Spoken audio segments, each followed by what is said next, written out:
भूत होते हैं, आत्माएं होती हैं?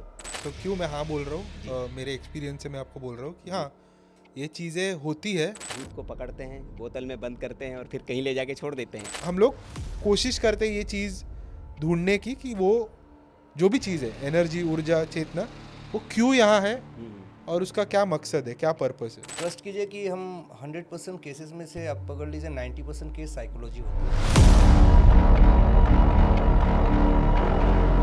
कि कोई एक साया बन के आ जाता है, उसकी आंखें सफ़ेद सी है, उसके बाल वो डरावनी सी कोई एक आकृति होती है, ऐसे ही दिखती है। कोई मुझे देख रहा है या मुझे किसी के फुटस्टेप्स की आवाज़ आती है। काला साया को कैप्चर किए, जिसके फॉर्म जो है इंसान वाला ही फॉर्म है। मुझे प्रेत दिखता है, मुझे ब्रह्म राक्षस दिखता है। तो वो कैसा दिखता है ज़रा, मतलब दर्शकों को अगर आपने जो देखा है कि भाई किसी को दिखे आत्मा या भूत या स्त्री, तो वो दिखने में कैसा होता है, कैसे आइडेंटिफाई करें कि हाँ ये है? भूत पिशाच निकट नहीं आवे, महावीर जब नाम सुनावे। 60 से 70% जो आत्माएं होती हैं उनको रियलाइजेशन ही नहीं होता है कि वो ये दुनिया का है नहीं। और आपको भी डर लगने लगा, ऐसा कभी आया है मौका? क्योंकि कहते हैं कि डराती भी है आत्मा। उसके बॉडी पे निशान आते थे और वो निशान अगर आप देखोगे तो ऐसे लगता था किसी ने उसे इंटेंशनली जलाया हो, रात को उठ के रोता था वगैरह, बहुत बहुत प्रॉब्लम्स थे। ये जो स्पिरिट्स होती है या आत्माएं जिसको कहें हम, भूत कहें, जो शब्द ले लें, हाँ। वो किसी के शरीर में एंटर कर सकती है? अगर किसी को कुछ मकसद या कुछ भी पूरा करना होता है, वो कभी ना कहीं से भी वो कर लेगा। धुआं ऐसे उड़ते हुए आता है, इंसान के अंदर जाता है और वो एकदम एक पोजीशन में आके फिर उसकी आवाज़ चेंज हो जाती है, उसकी हरकतें चेंज हो जाती है। वो आपको मालूम ही नहीं पड़ेगा ना, बिकॉज भूत तो कोई आधार कार्ड लेके आता नहीं कि मैं ये आइडेंटिटी आप कैसे किसी का कंफर्म करूँ। डर सबको लगता है, गला सबका सूखता है। जो आप केस बोल रहे हो वो सुधा चंद्रन जी का जी, है। जी, जी। अब आप अगर वो वीडियो को सही से देखेंगे ना, तो आपके जो बॉडी के अंदर जो ये जो मैकेनिज्म है ना सेंट्रल नर्वस सिस्टम का, वो आप अगर एक्सपोज होते वो एनर्जी के साथ टू मच, आप सुबह से दोपहर से हमेशा दिमाग में वो चलता है आपका, देन मतलब कॉन्शियसली आपको पता नहीं चलेगा, लेकिन आप वो फॉर्म ऑफ एनर्जी आप खुद बन जा रहे हैं। दिल्ली की हम बात करें तो कड़कड़दुमा कोर्ट, आपने सुन रखा होगा कड़कड़दुमा। करकरदुमा कोर्ट आईपीएस ने इन्वेस्टिगेट किया है। मैं आपको शॉर्ट में सब केस का हंगर पहला इंडियन पैरानॉर्मल सोसाइटी टीम ही था जिसने कहा था 2010 में। तो 100-200 में कोई ऐसा केस बताइए कि जो बेहद डरावना रहा हो आपके लिए कि यार ये वाला केस बच के आ गए भैया यहाँ से। एक कैप्चर हुआ था आपके वाइट कलर का एक फिगर, छोटा बच्चा जैसा, मतलब एक कॉर्नर से दूसरी कॉर्नर जाते हुए। हम दिखाते कि ऐसे हाथ किया और फिर गिर गया आदमी। सर बहुत हॉरर मूवी का फैन लग रहे हो आप। गौरव जी को किसने मारा? क्या किसी आत्मा ने उनको मारा या फिर क्या? What we believe is that जो भी चीज़ उनके साथ हुआ है, तो हमारा इन्वेस्टिगेटिव सिस्टम इतना नाकारा है कि मतलब वो एक कैसे एक आदमी की डेथ हुई ये तक नहीं पता कर पा रहा है। कहीं ना कहीं मुझे लगता है ये सवाल हमें छोड़कर उन लोगों को पूछना चाहिए जो वहाँ पे। तो आपसे मैं वो ये सवाल नहीं पूछता हूँ, दूसरा पूछता हूँ कि आप लोग जैसे ये दावा करते हैं और जैसे आप लोगों ने किया भी है कि आप आत्माओं से बात कर सकते हैं, जैसे कोई एंटिटी है उससे बात कर सकते हैं, तो आप लोगों ने कोशिश नहीं की कि गौरव सर से पूछा जाए कि क्या हुआ था?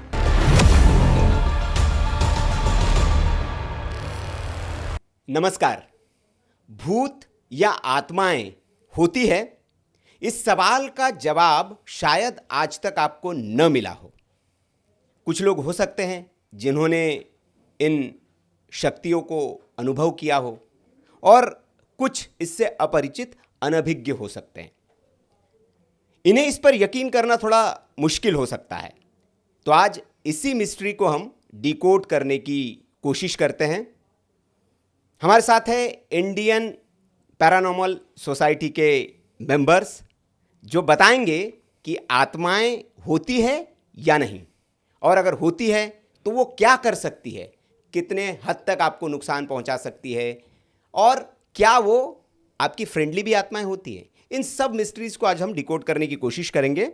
साथ ही साथ हम इस आईपीएस को जिन्होंने स्टैब्लिश किया, मिस्टर गौरव तिवारी, जिनके ऊपर एक वेब सीरीज आई है, आप लोगों ने देखी होगी, भय, उसके जो मर्डर मिस्ट्री है, उनकी जो हत्या की मिस्ट्री है या आत्महत्या की मिस्ट्री है, उसको भी समझने की हम थोड़ी सी कोशिश करेंगे कि क्या उन्हें किसी आत्मा ने मारा है या उनकी हत्या कैसे हुई, जैसे उन पर बनी जो वेब सीरीज में दिखाई गई चीज़ें हैं, क्या वो सच है, कितनी हद तक सच है, और क्या वो पूरी तरह से सच है या फिर उसमें कुछ मिलावट की गई, ये सारी चीज़ें जानेंगे।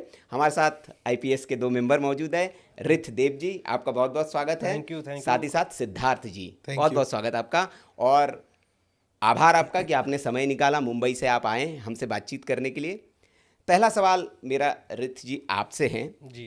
कि जो दर्शक हमारे नए जुड़े हैं वो थोड़ा सा जान ले कि आप हैं कौन, आपकी ये सोसाइटी करती क्या है, और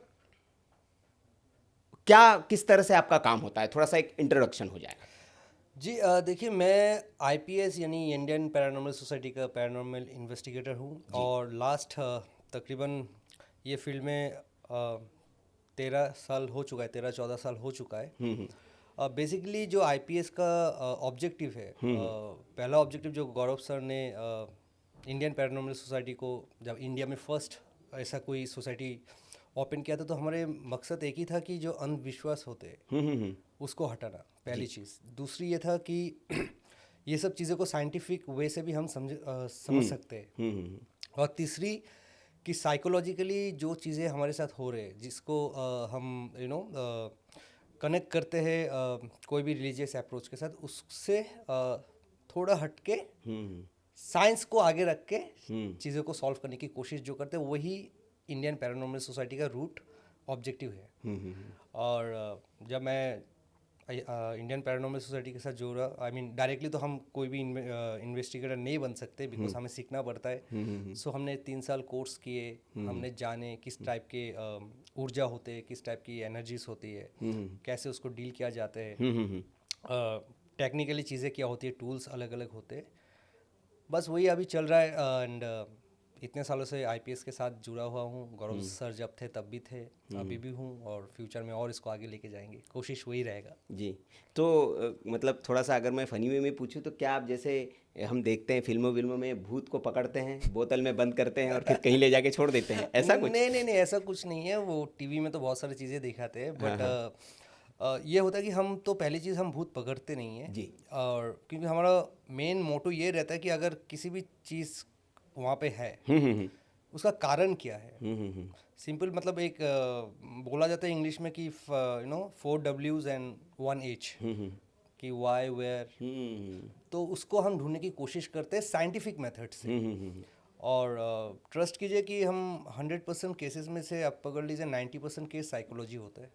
अच्छा। 10% केस को हम पैरानॉर्मल कह सकते, हॉन्टिंग्स कह सकते, बट हाँ 90% cases can be solved without any, मतलब इंटरफेरेंस ऑफ रिलीजियस अप्रोच। उसके अलावा भी आप साइंटिफिकली इसको सॉल्व कर सकते हो। सिद्धार्थ जी, अब आप बताइए मुझे, भूत होते हैं, आत्माएं होती हैं? अभी इसका आंसर अगर मैं दूंगा तो मैं हाँ भी बोलूँगा, ना भी बोलूँगा। सो क्यों मैं हाँ बोल रहा हूँ, मेरे एक्सपीरियंस से मैं आपको बोल रहा हूँ कि हाँ ये चीज़ें होती है कुछ हद तक, बट वैसी नहीं जैसे आप अक्सर मूवीज़ में या फिल्मों में या वीडियोज़ में आप देखते हो। तो वो थोड़ी सी अलग तरह की, आप बोल लो एक तरह की ऊर्जा है, एक तरह की ऐसी शक्ति है, या रिसर्च के वर्ड अगर मैं यूज़ करूँगा, रिसर्च का वर्ड, तो उसमें मैं चेतना बोलूँगा, कॉन्शियसनेस। ओके। राइट। सो उसके पीछे का जो आइडिया है वो ये होता है कि जैसे अभी हम ह्यूमन है, हम अलाइव है, हम सांस ले रहे, और कुछ हो जाता है, चाहे वो नेचुरल कॉज हो चाहे वो अननेचुरल कॉज हो, और हम मर जाते। राइट। उसके बाद हमारी जो चेतना है, जो हमें एक आइडेंटिटी देती है। जैसे आज अगर मैं सिद्धार्थ हूँ, तो वो ना कि सिर्फ एक नाम, बट मेरा एक अपना पहचान, एक मेरी पर्सनालिटी है जी। वो सारी चीज़ें मेरी कॉन्शियसनेस के अंदर है, मेरी चेतना के अंदर। अब कुछ सिचुएशंस में या कुछ सिनेरियोज में ये हो जाता है कि ये चेतना, अगेन इसको रिसर्च टर्म में हम सर्वाइवल हाइपोथेसिस बोलते हैं। हाइपोथेसिस एक अजम्पशन है कि अंडर सर्टन सर्कमस्टेंस वो चेतना जो है वो फिजिकल डेथ को सर्वाइव कर जाती है और वो रह जाती है हमारे बीच। तभी ये सारी चीज़ें, जैसे आप उसको भूत बोल लो, आप आत्मा बोल लो, स्पिरिट बोल लो, एनर्जी बोल लो, चेतना बोल लो, सारी चीज़ों का एक पॉइंट है कि हाँ ऐसे कुछ इंटेलिजेंस या आउटर बॉडी इंटेलिजेंस होती है जो हमसे इंटरेक्ट करना चाहती है, कभी कभार करती है, कभी कभार वो चीज़ नहीं हो पाती है, बट हमारे पास एक अप्रोच है, एक साइंटिफिक अप्रोच है। आप उसे फॉरेंसिक साइंस बोल लो, आप उसे पैरानॉर्मल इन्वेस्टिगेशन बोल लो, आप उसे मेटाफिजिकल रिसर्च, बहुत जन अलग अलग नाम से उसे बुलाते हैं, लेकिन द अप्रोच इज कि हम लोग कोशिश करते हैं ये चीज़ ढूंढने की कि वो जो भी चीज़ है, एनर्जी, ऊर्जा, चेतना, वो क्यों यहाँ है और उसका क्या मकसद है, क्या पर्पस है। तो वो पूरा रिसर्च एक वर्ड में अगर मैं समअप करूँ तो वही है कि ये चेतना को रिसर्च करने का एक एक फील्ड है। माध्यम है। और जैसे आपने कहा कि ऊर्जा होती है, हाँ। स्पिरिट है, या जो भी अतृप्त जिसको कहेंगे आपने कि Yes. कोई हो गया, तो क्या उसको देख सकते हैं आप? आपने कभी ऐसे फील किया हो कि सामने कोई, जैसे हमने वेब सीरीज में भी देखा है या फिल्मों में हम देखते हैं कि कोई एक साया बन के आ जाता है, उसकी आंखें सफ़ेद सी है, उसके बाल वो डरावनी सी कोई एक आकृति होती है, तो ऐसे ही दिखती है? देखो, दिखने का अभी इसमें एक ये चीज़ है कि बहुत सारे लोगों के साथ अलग अलग अनुभव हो चुके हैं, जी। राइट। कुछ लोग जैसे आप डिस्क्राइब कर रहे हो वैसे भी लोगों ने देखा है। मेरा अगर मैं पर्सनल एक्सपीरियंस शेयर करूँ तो मैंने फील किया, जब मैं बोल रहा हूँ मैं फील करता हूँ, मतलब वो एक एक्सपीरियंस होता है, एक पर्सनल एक्सपीरियंस। जैसे मुझे लगा है मैं कोई मुझे देख रहा है, या मुझे किसी के फुटस्टेप्स की आवाज़ आती है, तो ये सारी चीज़ों को हम स्पिरिट मैनिफेस्टेशन बोलते हैं रिसर्च में। मैनिफेस्ट मतलब वो अपने आप को किस तरह से लोगों के सामने पेश करता है या किस तरह से अपने आप को दिखाता है, सो उसको मैनिफेस्टेशन, तो चाहे वो ऑडियो हो, चाहे वो वीडियो हो, चाहे वो फोटोग्राफ हो, साउंड हो, स्मेल हो, ऐसे बहुत सारे, ऑलमोस्ट आई थिंक 39 या 40 types of as per theory ऐसे टाइप्स ऑफ मैनिफेस्टेशन है। इवन वेदर चेंजेस है, सडनली आपको कोल्ड लगता है, सडनली आपको हॉट लगता है, सो ये सारी जो चीज़ें हैं इसको हम मैनिफेस्टेशन बोलते हैं, और ऐसे अलग अलग तरीके से वो मैनिफेस्ट करती है। जैसे लाइट भी बंद होने लग सकती यस है। यस, वो भी एक तरह का इलेक्ट्रिकल इंटरफेरेंसेस भी एक मैनिफेस्टेशन है। तो ऐसे देखा नहीं आपने कभी कि जैसे कोई ऐसे फुल बॉडीड तो मैंने नहीं देखा है, आपने देखा है रिद्धि? देखिए ये सब चीज़ों को आप अपनी आंखों से देखना मतलब बहुत बड़ी बात होता है। अच्छा। ये नहीं कि हमने देखा नहीं है, बट जो गैजेट्स हम यूज़ करते हैं, जो कैमरा हम यूज़ करते हैं, उसमें बहुत सारे हमारे पास एविडेंसेस है जहाँ पे हमने पूरा फुल बॉडी एपिरेशन को देखा गया है या कैप्चर किया गया है ऑन वीडियो एंड फोटोग्राफ दोनों। करेक्ट। और वो अवेलेबल भी हमारे यूट्यूब चैनल में, एंड ऑथेंटिक है क्योंकि वो रेवरेंड गौरव सर ने खींचा था जी। उसके अलावा अगर हम हमारे इन्वेस्टिगेशन के बोले जहाँ पे गौरव सर नहीं थे, उसमें भी हमने ऐसे शेडोज को कैप्चर किए, काला साया को कैप्चर किए, जिसके फॉर्म जो है इंसान वाला ही फॉर्म है, बट वो जो आप बोल रहे हो ना साड़ी या सफ़ेद आँख, वो सब नहीं है। वो एक क्रिएटिव डिपिक्शन होते हैं चीज़ों को थोड़ा क्रिएटिवली दिखाने के लिए। तो वैसे तो वो कैसा दिखता है ज़रा, मतलब दर्शकों को, अगर आपने जो देखा है कि भाई किसी को दिखे आत्मा या भूत या स्पिरिट, तो वो दिखने में कैसा होता है, कैसे आइडेंटिफाई करे कि हाँ ये है? क्योंकि आजकल तो हो गया कि सफ़ेद साड़ी कोई पहन के प्रैंक कर रहा है तो वो जी भूत है, डर जा रहा है, तो मतलब कम से कम दर्शक इसके बाद न डरे उन चीज़ों से। तो ये हमारी कोशिश है कि एक्चुअली होता कैसे है वो, थोड़ा आप बता देखिए पाए। पहली चीज़ तो अगर कोई साड़ी पहन के आपके सामने आ जाए, सफ़ेद साड़ी या जो भी है, हाँ, बाल लंबे ऐसे टंगे हुए। हाँ, तो वो तो डेफिनेटली भूत है नहीं। पहले ही चीज़ व्यूअर्स को समझना चाहिए कि वो है नहीं। जी।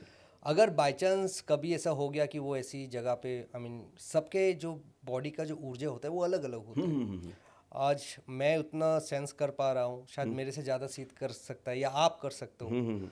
ऐसा भी हो सकता है किसी ने सच में देख सकते हैं अपनी आंखों से। तो मुझे जितना लगता है मेरे एक्सपीरियंस के हिसाब से मैक्सिमम वो एक काला साया ही देख सकते हैं, जैसे हमारे साया होते हैं। अच्छा, परछाई। शेडो, वो शेडो वो देख सकता है। बट अब वो शेडो कहाँ से आया है क्या नहीं, उसके लिए आपको इंटेलिजेंस अप्लाई करना पड़ेगा। तो तब जाके फिर इन्वेस्टिगेशन धीरे धीरे जो है स्टेप 1, मतलब ह्यूमन बॉडी की तरह तो नहीं होता है भूत, ये मतलब मान लिया। फिजिकल फॉर्म नहीं होता। हाँ, फिजिकल फॉर्म नहीं होता। हाँ, तो फिजिकल फॉर्म क्यों, अगर कोई मर चुका है, ये दुनिया छोड़ के गया है, उसके बॉडी को हम अपने कल्चर के हिसाब से उसका रिचुअल्स करते हैं, चाहे वो क्रिश्चियन हो, हिंदू हो, तो वो उसका फिजिकल ये 5 एलिमेंट्स का जो ये बॉडी है वो तो रहता नहीं है। बस एक एनर्जी रहता है उसके पास एक एनर्जी है, और वो एनर्जी जिसे सिद्धार्थ ने कहा वो कॉन्शियस माइंड, जो कॉन्शियसनेस है, वही रहता है, चेतना। जैसे हमारे पास केसेस आते हैं एज ए जर्नलिस्ट, और मैं किसी एस्ट्रोलॉजर से भी बात कर रहा था, तो वो ये भी बताते हैं कि आप पूर्व जन्म में क्या थे, या वो भी past एक तरह की वो PLR उसको कहते हैं, Past life technology, regression। हाँ, पास्ट लाइफ रिग्रेशन की, वो बता देती कि यहाँ जी कोई है। तो ये होता है कि जैसे आत्माएं जो होती है, जैसे कहीं स्टक हो गई, जैसे उन्होंने कहा कि जी ऐसे होता है कि किचन में वो काम करते करते उसकी डेथ हो गई, लेकिन वो लास्ट काम कर रही है और वो वहाँ स्टक हो गई कि मुझे बच्चों के लिए खाना बनाना है, और वो वहीं पता चल रही कि वो उसको लग रहा है कि जी मुझे खाना बनाना है, बच्चों को सर्व करना है, और वो उसी में स्टक है। और वो कहती है कि जब हमने उनसे बात की कि हम उनसे बात करते हैं फिर, और उनको समझाते हैं कि नहीं जी अब आप यहाँ हैं नहीं, आपको यहाँ से चले जाना चाहिए, और उसके बाद उनको मुक्ति मिलती है। ऐसे होता है? देखिए, एक चीज़ तो पार्शियली राइट है कि अगर इमोशनल कनेक्शन है तो ही रह जाएगा, ये तो सही बात है, क्योंकि 60 से 70% जो आत्माएं होती है उनको रियलाइजेशन ही नहीं होता है कि वो ये दुनिया का है नहीं, ख़त्म हो चुका है। क्यों रह जाता है? किसी का अनफिनिश वर्क हो सकता है, या आप सोच लीजिए कि किसी ने उनके लव्ड वंस के साथ कनेक्टेड है, तो वो जो कनेक्शन है, इमोशनल बॉन्डिंग है, वो उनको रोक देगा। तो ये जो चीज़ है, तो ये जो जितने भी सारे हम स्पिरिट बोलते हैं, गोस्ट या भूत प्रेत, वो एक फॉर्म में रहता है, मतलब एक स्टेज होता है, उसे एस्ट्रल बोलते हैं, एस्ट्रल स्टेज में रहता है। एंड एस्ट्रल से स्पिरिचुअल में जाने में जो टाइम लगता है वो रियलाइजेशन नहीं कर सकता है, तो वो अटक जाता है एस्ट्रल में।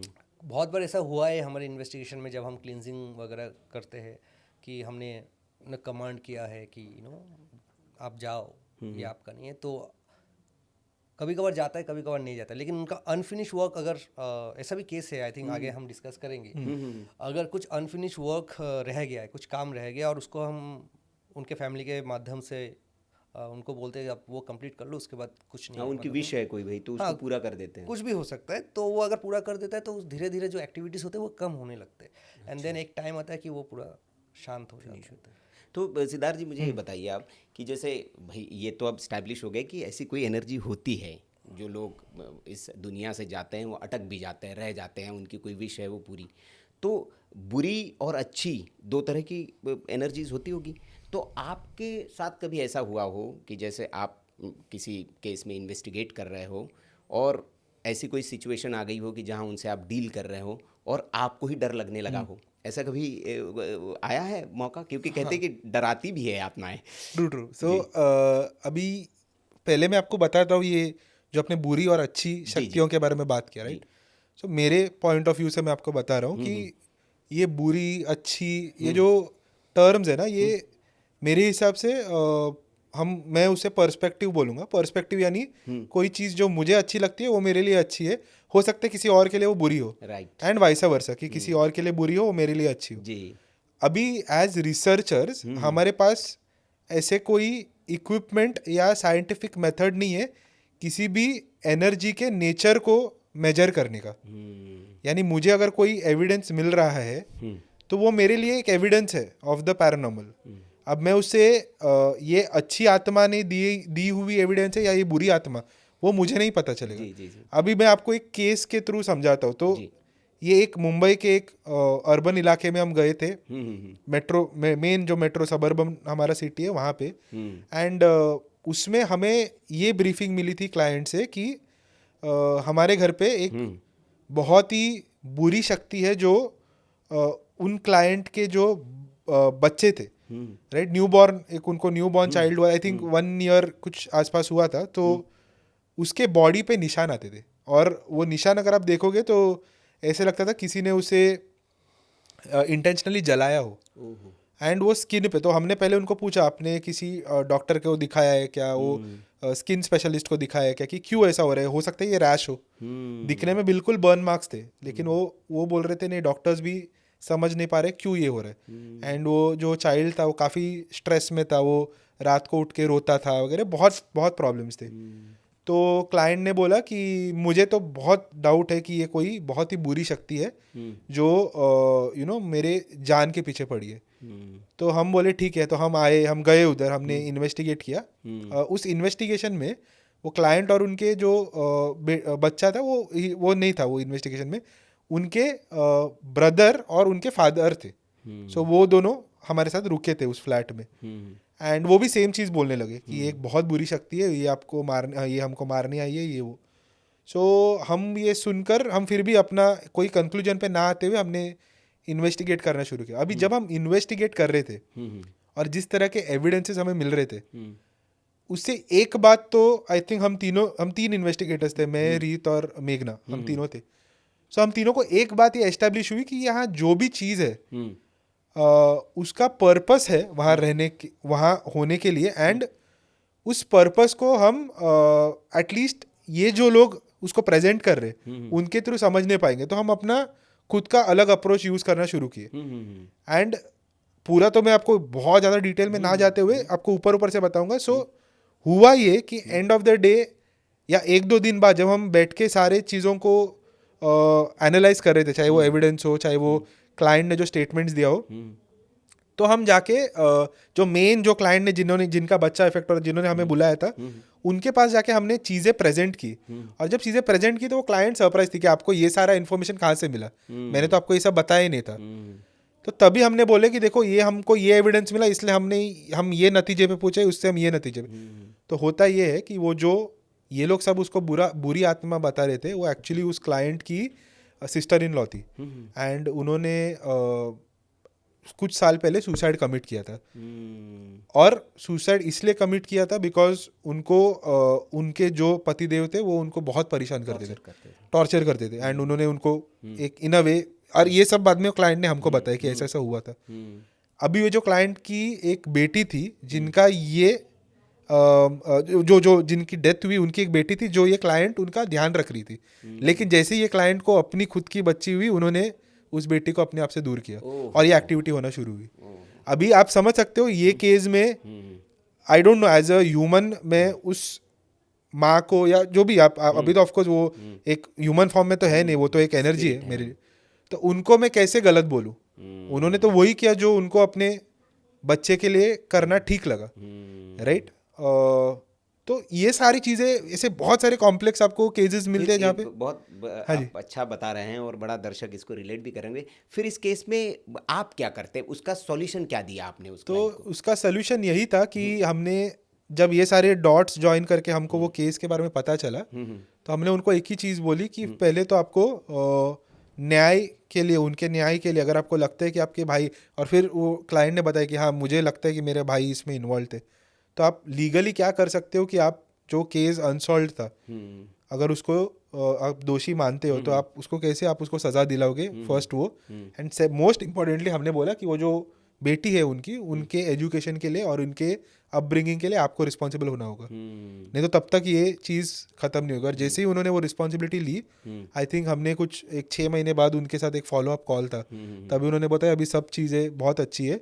तो उन्होंने जाके उस लड़की को, जिस फ्लैट में प्रॉब्लम्स थी फिर वो हाँ फिर वो सॉल्व हो गई। वो प्रॉब्लम उस फ्लैट में नहीं थी, प्रॉब्लम इनके लाइफ में थी, और ये जो एंटिटी था अगर वो कोई और कहीं भी और जाते ना, वो शायद उनको फॉलो करती हो, बिकॉज वो एंटिटी का मकसद उनको परेशान करने से ज़्यादा अपने बेटी के न्याय के लिए लड़ना था। वो कुछ मतलब आपको अंदेशा दे रही थी, वो कुछ आपको साइंस दे रही थी कि भैया आप उधर ध्यान दो। तो अब ये सुनने में एक मूवी जैसे लग रहा होगा कि ये इतना डिटेल में मैं कैसे बता रहा हूँ, बट ये बहुत रेयर सिनेरियोज है, बहुत रेयर, ये वन ऑफ केस है मेरे इतने 12 साल के इन्वेस्टिगेशन में, जो जिसको मतलब बोलते ना हमें बैठ के एकदम उसको डॉट्स ज्वाइन करके एक पूरा स्टोरी हमने ये किया था। और वो क्लाइंट काफ़ी सरप्राइज थे कि आपको ये सब बातें कहाँ से, मैंने तो सिर्फ बोला था आपको यहाँ पे नेगेटिव एनर्जी है, आपने कैसे मेरे फैमिली से कनेक्ट करके आपको कैसे मालूम पड़ा मेरी एक सिस्टर इन लॉ थी जिनको ये हुआ।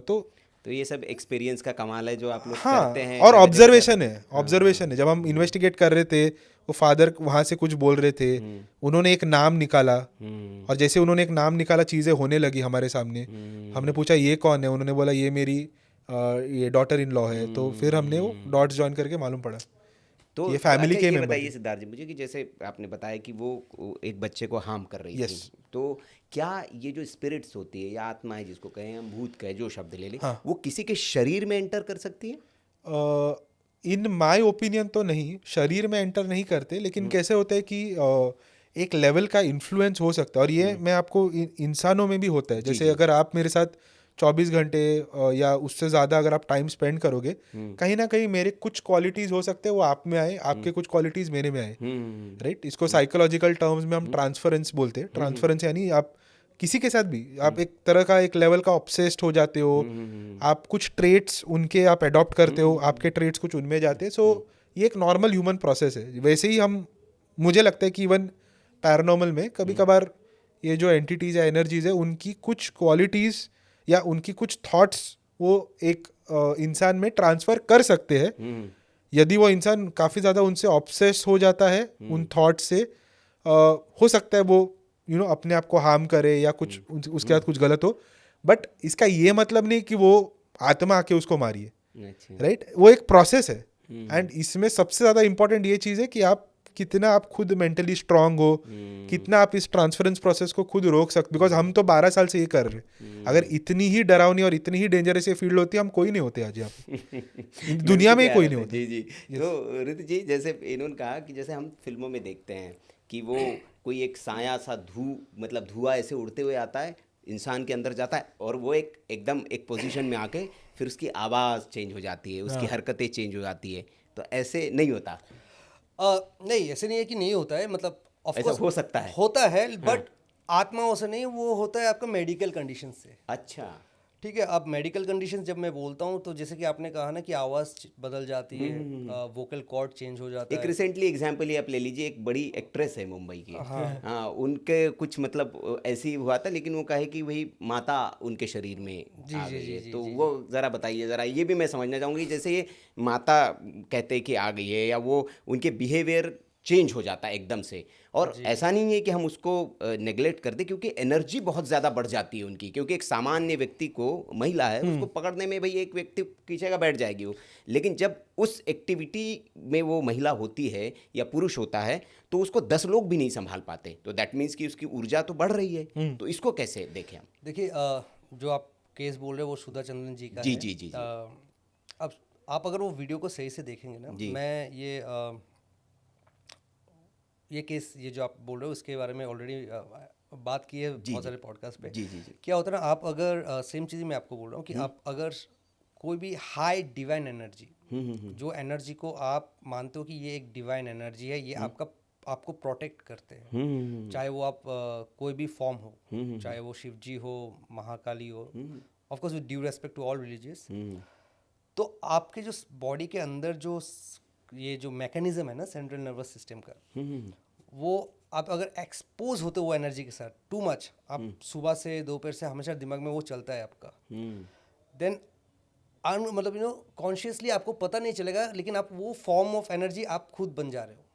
अच्छा। अंदर से। And this is actually research किया हुआ है कि और सेम चीज़ अभी तो ये पॉजिटिव है कि चलो माता आ जा रहे हैं, सेम चीज़ को अगर हम थोड़ा ट्विक कर दे तो वो फिर डेमोनिक पोजीशन हो जा रहा है। दोनों में एक ही है कि हाई इंटेंट इमोशनल रहते हैं। इसलिए आप वो वीडियो में देखेंगे लास्ट में बहुत उन्होंने बहुत सारे आई मीन टीयर्स वगैरह बहुत रोए हुए उन्होंने, बिकॉज इमोशनल लेवल इतने हाई हो जाते हैं। एंड आपने कहा कि बहुत ताकत आ जाती है, वो एक एडिशनल वो जो एनर्जी अंदर है, आई मीन जिसे आप बोल सकते हो कि मतलब आप उसकी तरह उस पर्टिकुलर एनर्जी की तरह आप जो है एक्ट कर रहे हो, तो उसका ही शक्ति आप मैनिफेस्ट कर रहे हो। अच्छा। तो इसलिए वो ताकत आ जाते हैं। And then at certain point of time आप पूरा इमोशनल ब्रेकडाउन हो जाते हैं, मतलब जितने भी आपके अंदर शायद वो ट्रोमा हो, इमोशनल डिसबैलेंस हो, वो सब एक पानी की तरह मतलब बह जाता है। सो बेसिकली वो साइकोलॉजिकली है। मुझे जो लगता है, आई एम ऑल्सो हिंदू, तो मुझे नहीं लगता कि जैसे कि हम ग्रंथों में पढ़े माँ काली बहुत स्ट्रॉन्ग पावरफुल चीज़ है, वो ये नॉर्मल एक बॉडी के अंदर मतलब उसको झेल भी पाना, आई डोंट थिंक सो। मतलब अगर मैं रिलीजियसली बोलने जाऊँ, नहीं बिल्कुल, तो वो कहा ये जाता है कि उनको कोई अगर हम आंखों से देख ले तो हमारी आंखें चली जाएगी, इतना उनमें तेज होता है। तो वो कम्प्लीटली साइकोलॉजी कनेक्शन है। आप एनर्जी जितने आप एक्सट्रीम अच्छे पॉजिटिव एनर्जी के साथ आप रहोगे, या आप उसके साथ ज़्यादा कनेक्शन खुद का बनाने की कोशिश करोगे, तो आप कहीं ना कहीं पे माइंड में आपका वो आ जाएगा कि मैं ही वो हूँ। या मेरे अंदर वो शक्तियाँ आ रही है। सेम चीज़ आप नेगेटिव में भी करो। तो मतलब ये जो हम ये मिथ बस्ट हो गए कि ऐसे कोई धुआं हुआ जाके शरीर में ऐसे घुस नहीं नहीं, सकता है मुझे किसी लगता के, है मतलब कोई जैसे एक में इसी में कनेक्ट करते हुए कि जैसे लोग कहते हैं कि यार उसकी कोई इच्छा अधूरी रह गई थी तो वो पूरी करने के लिए दूसरे के शरीर का इस्तेमाल करती है आत्मा, ऐसा होता है? नहीं, ये भी नहीं होता है। ये देखिए ये सब चीज़ें आई थिंक जब से मूवी सिनेमा बनना शुरू हुआ है तब से हुआ है। अदरवाइज अगर आप ग्रंथों वगैरह में आई डोंट थिंक से हमारे इवन पुराने किताबों में ये सब के बारे में मैंने तो कभी पढ़ा नहीं। जी जी। क्या होता है कि हाँ, अगर किसी को कुछ मकसद या कुछ भी पूरा करना होता है वो कभी ना कहीं से भी वो कर लेगा। अच्छा। वो मतलब ये जो एटमॉस्फेयर है उससे भी बहुत सारे ऊर्जा वो ले सकता है आपको हार्म करने के लिए, अगर वो चाहे तो उसके लिए एक पर्टिकुलर बॉडी की ज़रूरत नहीं है। और मुझे क्या लगता है, my personal point of view ये होता है कि ये जो आपका शरीर है ना, ये एक सर्किट बोर्ड है और एक सर्किट बोर्ड में डुअल एनर्जी कभी काम नहीं करेगा। तो आपके अंदर ऑलरेडी एक एनर्जी फ्लो कर रहा है, तो उसके अंदर एक एक्सटर्नल एनर्जी नहीं आ सकता है। हाँ, ये हो सकता है कि मैनिफेस्ट हो सकते हो आप, क्योंकि आप उस चीज़ के बारे में वो कभी कभार मेरे साथ भी होता है कि मैं एक्सट्रीमली जब मैं घुस जाता हूँ पैरानॉर्मल में तो मुझे चीज़ों में हर चीज़ में पैरानॉर्मल दिखता है। मतलब मेरे घर में अगर कुछ आवाज़ है तो मैं यार पैरानॉर्मल तो नहीं है या कुछ चीज़ें तो नहीं आ गया बाहर, तो वो साइकोलॉजिकली इफेक्ट है। गुड। हाँ वैसे ही जैसे सही है कि भाई कोई चीज़ है, वो कहते हैं कि एक मैन में एक ही तलवार रह सकती है, अब दो आत्माएं कहाँ से जाएगी एक शरीर में? मैं एक तो आपको एक already और है। जी एक किस्सा बताता हूँ। सो जी। ये भाई सीरीज आने के बाद से हमें काफ़ी सारे मेल्स आते हैं, जी राइट? जी जी। तो ये हाल ही में आई थिंक एक हफ्ते पहले एक मेल आया था। एक कोई स्टूडेंट था या कॉलेज स्टूडेंट था, हाँ ये एक कोई कंपनी में काम करने वाला यंग प्रोफेशनल, जी। और वो कलकत्ता में रहते, तो उन्होंने मेल किया था कि मैं यहाँ रहता हूँ, ये पते पे रहता हूँ, और मैं पिछले कुछ 3-4 महीने से मैं घर से बाहर नहीं निकल सकता हूँ क्योंकि मेरे घर पे एक डीमन है और उसने मुझे पकड़ के रखा है, जकड़ के रखा है। तो मैं खाना पीना मैं कैसे करता हूँ मैनेज कि मेरे बाजू में जो नेबर है मैं उनको एक थैली फेंकता हूँ और उनको बोलता हूँ प्लीज़ इसमें सब्जियाँ वगैरह डाल के लाओ, बिकॉज डीमन ने मुझे बोल के रखा है कि आप किसी से बात नहीं करोगे, आप घर से बाहर नहीं जाओगे, तो मैं पूरा घर के अंदर ही बंद हूँ। अभी मैं कंपनी भी जाना छोड़ दिया हूँ मैं सब। तो मैंने 6 महीने से? हाँ 6 महीने से। तो मैंने बोला ठीक है, तो आप अपने किसी घर वालों को आपने बताया ये? तो बोलते नहीं नहीं, वो डीमन ने मना किया करके। तो मैंने तुरंत उनको एक ही मेल डाला कि अच्छा तो ये बात है ना, तो मैं एक काम करता हूँ, मैं अभी आपका मेल आईडी तो है मेरे पास, उससे मैं आपका आईपी एड्रेस वगैरह ट्रैक करके मैं कोलकाता पुलिस को दे देता हूँ, वो पुलिस कुछ ही देर में आपके घर पहुँचती होगी।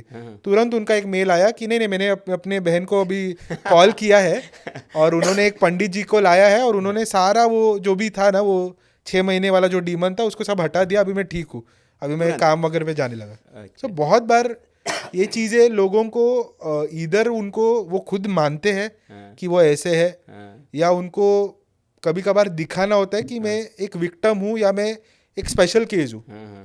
एंड ये भी देखा गया है कि अक्सर जो ये लोग ऐसे दिखाते या जो मानते वो पॉजेस्ट है, कहीं ना कहीं उनकी कुछ ऐसी इच्छा ही हुई होंगी या उनको एक रिस्पेक्ट जो चाहिए था सोसाइटी से, हो सकता है वो कहीं ना कहीं मिसिंग हो, लो सेल्फ एस्टीम भी हो सकता है। सो बहुत सारे मुझे लगता है साइकोलॉजिकल फैक्टर्स, मतलब psychology is an important aspect. मैं हमेशा बोलता हूँ कि बहुत इंपॉर्टेंट एस्पेक्ट है पैरानॉर्मल रिसर्च में।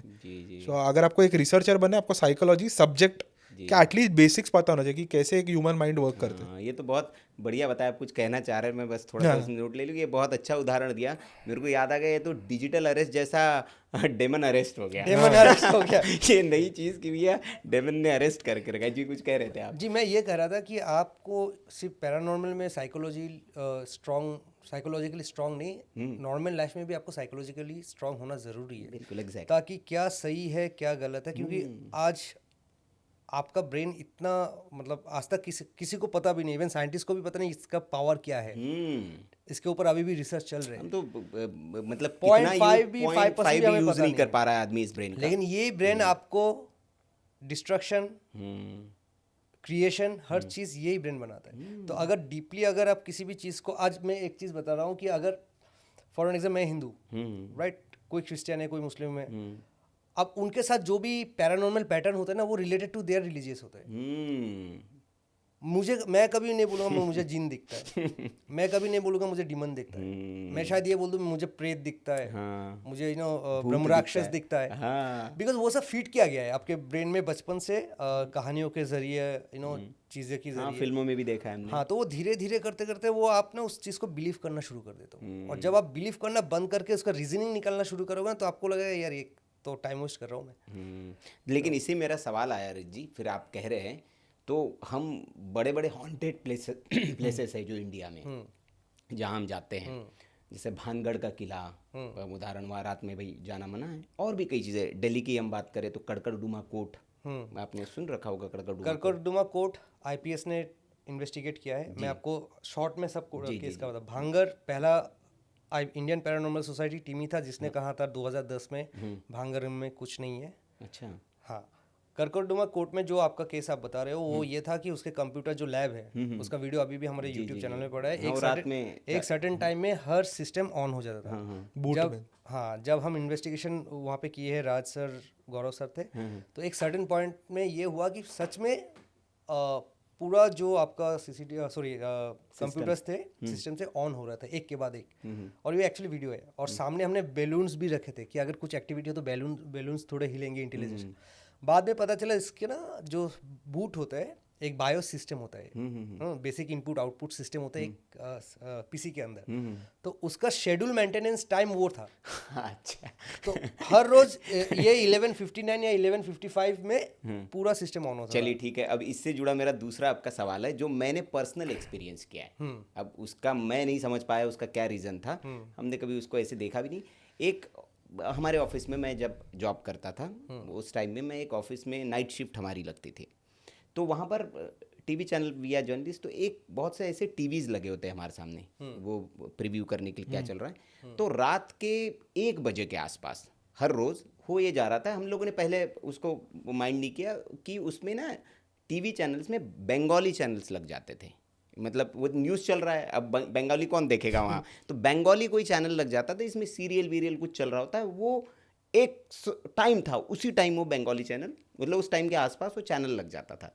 तो हमारे साथ एक जो असाइनमेंट बोलते हैं उसको, डेस्क को, वहाँ पे एक बंदा होता, तो उसको हम कहते थे कि यार तुमको बंगाली का शौक है, कब से लग गया भाई और तुम देखते रहते हो। बोले सर मैं क्यों देखूंगा, मैं नहीं देखता हूँ ये। तो फिर किसने लगाया, तो बोले हमको क्या पता किसने लगाया। तो हमने ये किया कि कुछ दिन वो चला, फिर उसके रिमोट्स हमने, मैंने बोला तू लाओ यार तुम रिमोट दे दो, रिमोट लेके हमने ड्रॉवर में डाल दी, बंद कर दी, मतलब अब चेंज करके दिखा दूँ। फिर वो हो गया चेंज। फिर हमने क्या, मतलब हो सकता है इसने बदमाशी से रिमोट निकाल लिया, हमारा ध्यान इधर उधर चला गया, वो नहीं इतना है। तो फिर हमने ताला लगा दिया, उसमें चाबी रख ली पास में, फिर हो गया। ये कैसे? सेम अभी यही आपका सिमिलर और उसी स्टूडियो में फिर मतलब किसी ने हमें बताया कि ऊपर यार घुंघरू की आवाज़ आती है, छन छन छन छन। तो स्टूडियो में जाने से फिर लोग डरते थे। वो 2nd फ्लोर पे था। देखिए 2 चीज़ होता है, चलिए मैं आपको तो लोग कनेक्ट कर गए कि यार बंगाली कोई है, उसको गाने सुनना पसंद है और वो बुलबुल है यार। तो कनेक्ट हो गए वो चीज़ें। हालांकि हम लोग रात में वहाँ रहते थे, काम करते, तो ऐसा कभी कुछ एक्सपीरियंस हमने नहीं किया। ये जो आप बोल रहे हो इसका दो पहलू हो सकता है। एक या तो हो सकता है कोई सेटिंग में कि भाई ये टाइम में वो चैनल रिमाइंडर बोलते हैं, जो रिमाइंडर सेटअप किया हुआ है फर्स्ट, अगर उसको भी हम अब कभी इन्वेस्टिगेशन करके, अगर नहीं अभी तो हाइपोथेटिकली मैं बोल रहा हूँ, अगर पता चलता तो वो केस सॉल्व हो जाता। अभी दूसरी है कि अभी पैरानॉर्मल का बता रहा हूँ, जी एक ही चीज़ एक ही पैटर्न में बार बार हो रहा है, और आपने या एज एन इन्वेस्टिगेटर मैंने हर पॉसिबल वे उसका निकल दिए, चाहे वो सेटिंग्स हो, चाहे आपका कोई भी इंटरफेरेंस हो, फिर भी उसका कॉज हमें पता नहीं चल रहा है, देन पॉसिबल इसे हम कहते हैं रेसिडुअल हॉन्टिंग। अच्छा, ठीक है, जो एक ही पैटर्न में एक ही चीज़ बार बार हो रहा है, हालांकि किसी को कुछ डिस्टर्ब नहीं कर रहा है, ना उसको कुछ फ़र्क पड़ रहा है कि आप उससे कम्युनिकेट करो या वो आपसे कम्युनिकेट करे, तो उसे कहते हैं रेसिडुअल हॉन्टिंग। और जो होता है तो ये 2 पहलू ही हो अच्छा होता है, मतलब आप करकोडुमा कोर्ट में अगर हम वो सॉल्व नहीं करते तो शायद हम भी वो कंक्लूजन में चले जाते कि ये रेसिडुअल हॉन्टिंग हो सकता है। तो एक दूसरी बात भी आपने कहा कि भानगढ़ में नहीं है, कुछ नहीं है। भांगड़ में कुछ नहीं है। भांगड़ का केस बहुत 2010 में फर्स्ट गौरव सर ने इसको, ये जो मीथ था ना भांगड़ का, उसको ब्रेक किया था। तो वहाँ जाने क्यों नहीं देते फिर रात में? जाने क्यों नहीं देते? क्योंकि भांगड़ का जो कनेक्टिविटी है, आई मीन उसका जो बाउंड्री है वो वाइल्ड लाइफ सेंचुरी के साथ कनेक्टेड है। तो तो उसके अंदर एक पॉन्ड भी है, एक छोटा झील है जहाँ पे रात को शाम के बाद जंगली जानवर आते हैं पानी वगैरह पीने। तो उसके कारण जो आर्कियोलॉजिकल सर्वे ऑफ इंडिया है उन्होंने वो बोर्ड लगाया था बाहर में कि और ये सिर्फ भानगढ़ नहीं, ये कोई भी आप मॉन्यूमेंटल फोर्ट है वहाँ पे आफ्टर सनसेट अलाउड ही नहीं है। ASI का रूल अक्रॉस इंडिया है, जी। बट अनफॉर्चुनेटली अभी भानगढ़ है तो नाम बन गया तो वो मिस रिप्रेजेंट हो जाते हैं। हाँ, बहुत उस पर बहुत सारी स्टोरीज बनती है, कहानियां बनती है, डराया हम जाता बोल बोल के थक गए, बट एटलीस्ट आई थिंक 15 से 16 बार तो गए होंगे। जी, इसीलिए हम लोग, मैं कहा कि आज थोड़ा सा मिथ बस्ट करेंगे हम लोग ये जो चीज़ें। तो अच्छा ये बताइए रित जी कि फिर आप तो करते हैं इन्वेस्टिगेट, मुझे लगता है सैकड़ों हज़ारों केस तो किए ही होंगे आप लोगों ने। हाँ आई थिंक 100-200 तो हो चुका है मेरा खुद तो 100-200 में कोई ऐसा केस बताइए कि जो बेहद डरावना रहा हो आपके लिए, कि यार ये वाला केस बच के आ गए भैया यहाँ से, ऐसे कुछ हुआ? ऐसे कोई केस अगर होता तो शायद हम दोबारा जाते नहीं इन्वेस्टिगेशन पे कि हमें जो चाहिए था हमें मिल गया कि भाई ये तो खतरनाक है, खतरे से भरा पड़ा हुआ है, कौन करने जाएगा। अगर आप किसी भी चीज़ को करने के बाद आपको पता चलता है कि भाई इसमें तो जान का खतरा है, तो आप दोबारा थोड़ी जाओगे। तो मतलब अगर हम जा रहे कर रहे, मतलब उस तरह के लेवल का हुआ नहीं। हाँ, पर्सनल कुछ इंसिडेंट्स हुआ है मेरे साथ जो कि मेरे लिए बहुत डरावना था। तो उसके अलावा इन्वेस्टिगेशन में ऐसा कुछ हुआ नहीं, मतलब जिससे सच में लगे कि यार ये फील्ड में छोड़ देता हूँ। तो मतलब ऐसा कोई डरावना आपके साथ भी नहीं कभी ऐसा? डरावना हुआ है, जैसे मेरा बिलीफ पैटर्न चेंज हुआ है।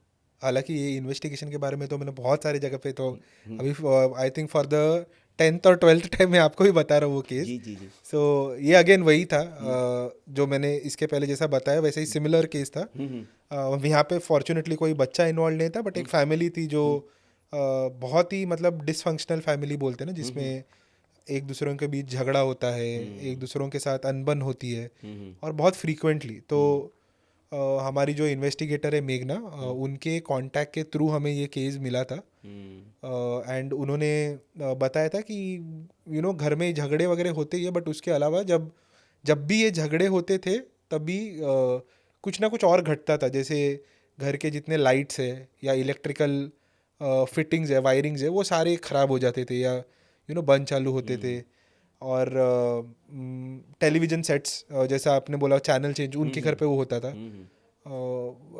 ये आई थिंक फुट स्टेप्स की आवाज़ आती थी, दरवाज़ा लॉक हो जाता था, सामान मिसिंग हो जाता था। सो आज अगर आपने ये बॉटल इधर रखी है तो कल सुबह जब आप उठोगे तो बॉटल किसी और जगह पे। तो पहले उनको लगा कोई इंसान कर रहा होगा, बाद में उनको समझ गया कि कोई इंसान का काम नहीं है, कुछ और ही है। तो ये सब जब ओवर द पीरियड होने लगा तो उन्होंने कॉल किया था मेघना को, बोला था आप आके एक बार देख लो। सो हम जब इन्वेस्टिगेट करने गए थे, पहले स्टार्टिंग में तो इतना कुछ फील नहीं हुआ, बट जैसे जैसे रात बढ़ती गई उसके बाद चीज़ें होने लगी। एंड एक पॉइंट मैं बताता हूँ जहाँ पे मेरा मतलब जो आप बोल रहे हो ना कि ऐसे लगा आपको कि अब यहाँ पे मैं बंद करूँ ये चीज़ को, तो वो पॉइंट तब था जब मैं और रीत, हम दोनों एक कमरे में थे और हम क्लाइंट के साथ थे। मतलब जो क्लाइंट का एक बेटा था उसके साथ थे और हम लोग कम्युनिकेट कर रहे थे, जो भी वहाँ पे एंटिटी था। तो ये क्लाइंट के बेटे ने बोला था कि इस कमरे में सबसे ज़्यादा वो एक्टिविटी होती है, तो इसलिए हम उस कमरे में उसके साथ थे, मौजूद थे। एंड हम अपना नॉर्मल कम्युनिकेशन कर रहे थे। तो अब क्या होता है, कम्युनिकेशन करते के दौरान वो थोड़ा सा हाइपर हो जाता है, वो जो लड़का था। एंड वो थोड़ा सा उसका लैंग्वेज में वो अब्यूजिव वर्ड्स वगैरह यूज़ करना शुरू करते हैं, एक तरह से प्रोवोक करना शुरू करते हैं। सो जब ये सब चीज़ हो रहा था तो पहले कुछ नहीं हुआ, और वो जैसे ही वो ये सब अब्यूज़ करते फिर वो शांत हो जाते हैं। एंड सडनली बोलते ना, एक एनवायरनमेंट में आपको एक शिफ्ट फील होता है। जैसे मान लो आपको थोड़ा सा ऐसा नर्वस या अनकंफर्टेबल फील होता है, तो वो एक फीलिंग कॉमन था उस रूम में। जैसे ये क्लाइंट ने बोला, वो चुप हो गया, उसके बाद वो फीलिंग आना शुरू हो गया। एंड विद इन सेकेंड्स चीज़ें होनी शुरू हो गई उस कमरे में। तो सबसे पहला जो चीज़ हुई वो ये थी कि जैसे हमने एक CCTV कैमरा ऊपर लगवाया था ताकि हम रूम को सर्वे कर सके। भले मैं और रीत उस रूम में थे, लेकिन ज़रूरी नहीं कि हमको हर एक कोना दिखे कि क्या चल रहा है। अब ये CCTV का जो लाइव फीड था, वो बाहर मेरे कुछ और 2 इन्वेस्टिगेटर्स बैठे थे जो एक टैब पे उसको देख रहे थे। सो जैसे ही इस क्लाइंट ने वो, जैसे मैंने बोला, अब्यूजिव वर्ड्स यूज़ किया और वो चुप हो गया। तो फर्स्ट चीज़ हुई कि उस टैब पे जिस पे वो CCTV सर्वेलेंस चल रहा था, उस पे जो डेट है, उसका जो टाइम है, और जो बाकी सारी डिटेल्स है वो एक तरह से ग्लिच होने लगी। तो उस पर स्क्रीन पे उनको क्लियर इमेज दिखना बंद हुआ और डेट टाइम अपने आप चेंज होने लगा। अच्छा। तो वो जो बाहर बैठे थे उनको लगा शायद हो सकता है कोई ग्लिच है करके उन्होंने वो फिगर आउट करने को ट्राई कर रहे थे, उसको कॉन्फ़िगर कर रहे थे। उतने में हम दोनों को एक आवाज़ सुनाई देती है उस कमरे के अंदर जहाँ हम लोग थे, वहीं पे एक आवाज़ सुनाई देती। तो जैसे ही मैं ऊपर देखता हूँ तो मुझे दिखता है कि एक जो सीसीटीवी कैमरा वहाँ पे लगाया था उसको ऐसे लगा, ये मेरा पर्सनल ओपिनियन है, जो मैंने देखा मैं आपको बता रहा हूँ, कि किसी ने उसको उठा के फेंक दिया हो और वो जाके एक सामने छोटा सा एक सोफा टाइप था उस पे जाके वो लैंड हुआ। फॉर्चुनेटली उस पे हुआ, अगर वो ज़मीन पे होता तो वो टूट जाता। और अब ये क्यों मेरे लिए थोड़ा कॉन्फ्लिक्टिंग है, बिकॉज कोई भी चीज़ आज अगर अपनी जगह से गिरती है तो उसका एक गिरने का पैटर्न है, राइट, वो नीचे की तरफ जाएगी। ये ऐसा था कि इसका एक पर्टिकुलर शेप और एक एंगल पे वो गिरा, जो ऐसा लगा कि किसी ने धक्का दिया हो या फेंका हो। और वो एक टाइम था जब वो चीज़ हुआ कि मैंने किसी ऑब्जेक्ट को फर्स्ट टाइम अपने आप मूव होते हुए देखा।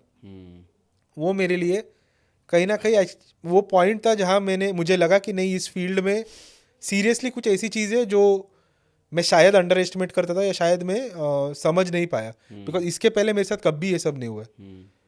तो वहाँ आई थिंक एक पॉइंट था जहाँ हमने फिर तुरंत एक ब्रेक लिया, हम थोड़ा बाहर गए, एक दूसरे से मतलब हमने बात किया, क्लाइंट को भी समझाया कि आप थोड़े शांत हो जाओ, इतना हाइपर मत हो। एंड चैलेंज वॉज कि दोबारा वो इन्वेस्टिगेशन हमें कंटिन्यू करना था, बिकॉज बीच में से छोड़ नहीं सकते।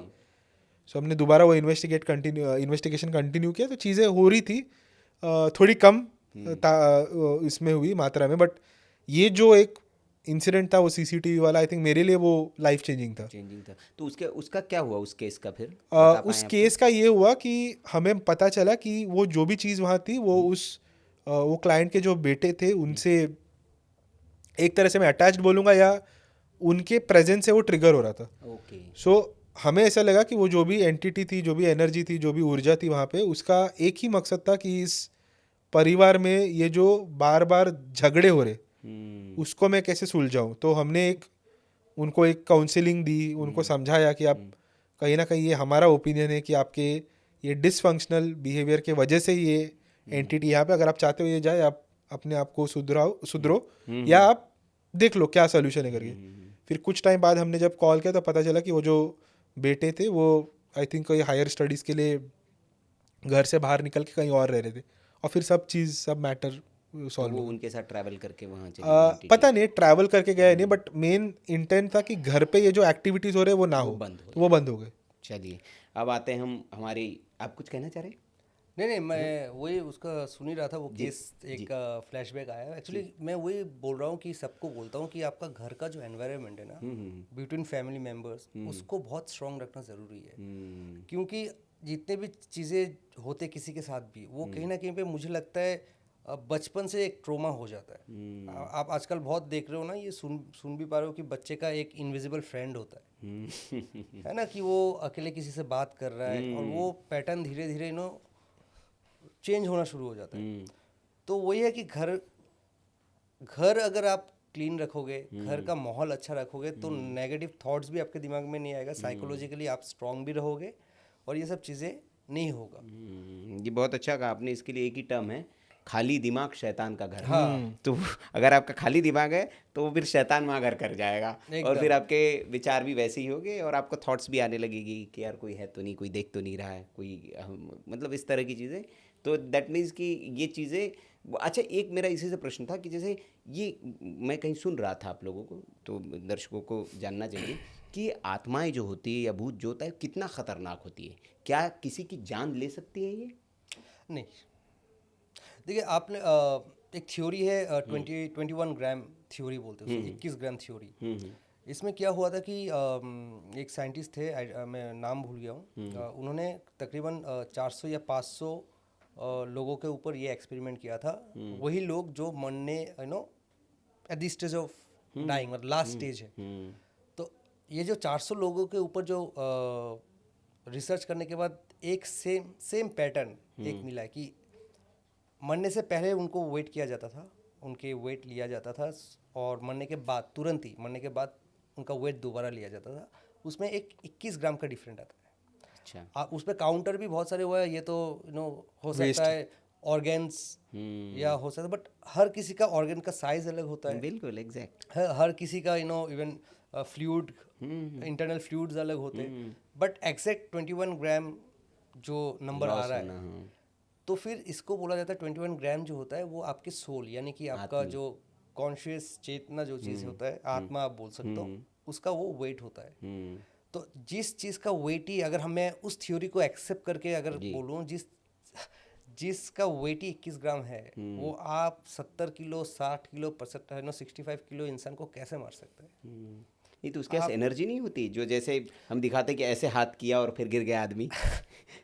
सर बहुत हॉरर मूवी का फैन लग रहे हो आप। नहीं, क्योंकि वो बहुत सी फिल्में भी, सामान्य फिल्मों में भी दिखाया जाता है कि वो दिखाया जाए, बट वो नहीं होता है ओरिजिनली। जब हम ये सब मूवी वगैरह को एक साइड में रख के, चलो एंटरटेनमेंट ज़रूरी भी है ज़िंदगी में, बट अगर रियलिटी देखने जाओ तो आप लॉजिकली अप्लाई करके देख लो, आपको आंसर खुद ही मिल जाएगा कि 21 ग्राम क्या कर सकता है। बिल्कुल भी बहुत अच्छा उदाहरण आपने दिया। और ये जी हमारा सवाल भी इसलिए कि दर्शकों का थोड़ा सा माइंड ना मतलब फ्रेश हो जाए, उनके दिमाग से ये चीज़ें निकल जाए। क्योंकि क्या होता है कि आपने कहा कि मन में जो चीज़ है ना, फिर वो आपको प्रत्यक्ष दिखने लगती है। जैसे मैनिफेस्टेशन आपने कहा कि आप मैनिफेस्ट करेंगे दिखने लगेगा। आप कल से सोचना शुरू करो कि आपके ऊपर ब्लैक मैजिक हुआ है।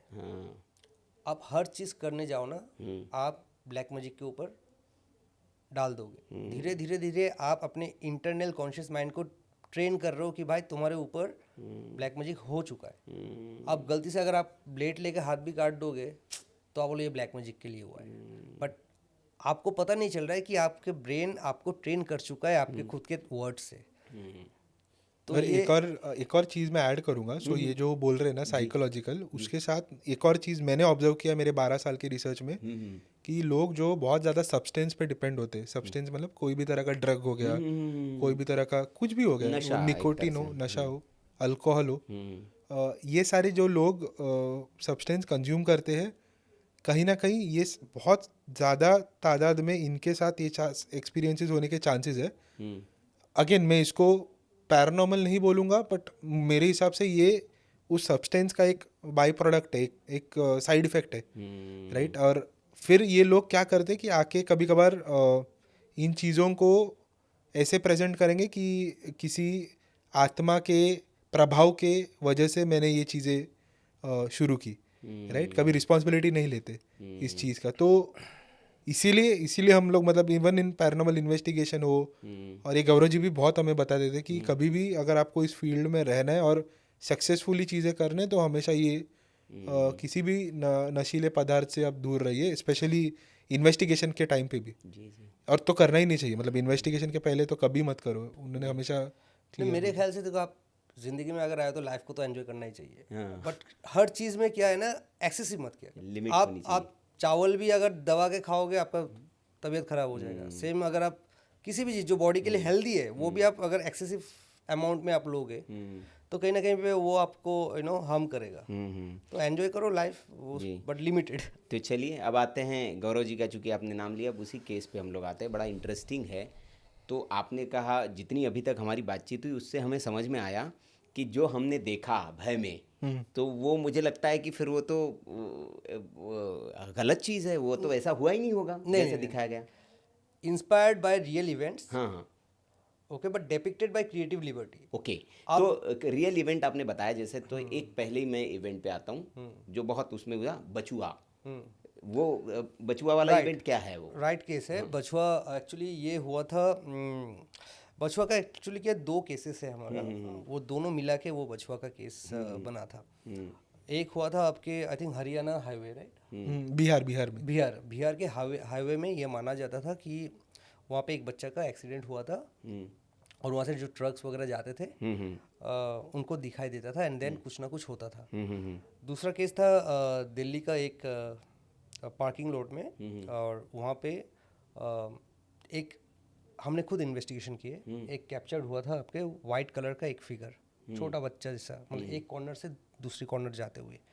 और उसके प्रिलिमिनरी इन्वेस्टिगेशन में ये बताया गया था कि ये पर्टिकुलर शेडो को सिर्फ 2 वॉचमैन देखा था, 2 गार्ड, और वो दोनों गार्ड की 6 महीने के अंदर दोनों की मौत हो गई है। ठीक है, हालांकि वो मौत हार्ट अटैक से हुआ है, किससे हुआ है, पर वो रिलेट उसके साथ कर दिया और वो कैप्चर एक्चुअली हुआ है, दैट वाइट मिस्टिक। आप मूवी में तो आपको वाइट नहीं दिखा सकता है ना, तो आप बोले क्या ये सफ़ेद कपड़ा जा रहा है, मतलब यू नो एक तो सफ़ेद इसीलिए उसको स्मोक। एक फिजिकल एंटिटी बनाया हाँ, गया। ताकि आप एज अ व्यूअर आप उसके साथ रिलेट कर सको। लेकिन वो एक केस था, मतलब जी, हाँ, हाँ जी, बिल्कुल। All the cases are real, only creativity लिया है ताकि जो हॉस्टल viewers- वाला केस था। हाँ, हॉस्टल वाला हो सकता है। हम आईपीएस ज्वाइन करने से, ये मैंने सतारा और समथिंग जगह का एक हॉस्टल था, वो शायद हम ज्वाइन करने से पहले था। वो गौरव सर का खुद का केस फाइल से लिया गया स्टोरी है, but stories are so real. बहुत सारे केसेस उनके जो इतने सारे हमने जैसे बताया 6000 इन्वेस्टिगेशन वो करते हैं, तो उनके कुछ केसेस फ्लोरिडा में थे, कुछ केसेस उनके ऑस्ट्रेलिया में थे, कुछ केसेस उनके इंडिया में। अलग-अलग इतने। उसका मिक्स एंड मैच करके उन्होंने केस फाइल्स में से केसेस तो उठाए, इंसिडेंट्स रियल है, लेकिन एडेप्टेशन करके जिस तरह उसको क्रिएटिवली डिपिक्ट करना चाहिए वैसे किए।